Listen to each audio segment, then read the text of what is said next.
इस वक्त हम खबर शामिल करेंगे, बात करेंगे मौसम की। कराची के मुख्तलिफ इलाकों में तेज और हल्की बारिश का इस वक्त आगाज हो गया है और कराची के मुख्तलिफ इलाकों में इस वक्त बारिश शुरू हो गई है। मलीर, सुरजानी टाउन, बहरिया टाउन में हल्की बारिश का आगाज हो गया है। मौसम खुशगवार हो गया।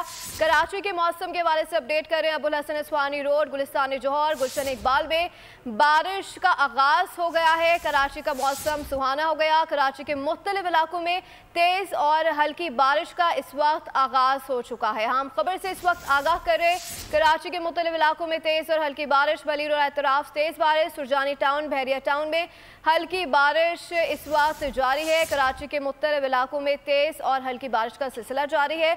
अबुल हसन अस्वानी रोड, गुलिस्तान जौहर, गुलशन इकबाल में बारिश का आगाज हो गया है। कराची के मुख्तलिफ इलाकों में तेज और हल्की बारिश का आगाज हो गया है। अपडेट करें आपको इस हवाले से। कराची के मुख्तलिफ इलाकों में तेज और हल्की बारिश का आगाज हो गया। मलीर, सुरजानी टाउन, बहरिया टाउन में हल्की बारिश। सब्सक्राइब करें और बेल दबाएं ताकि कोई खबर रह न जाए।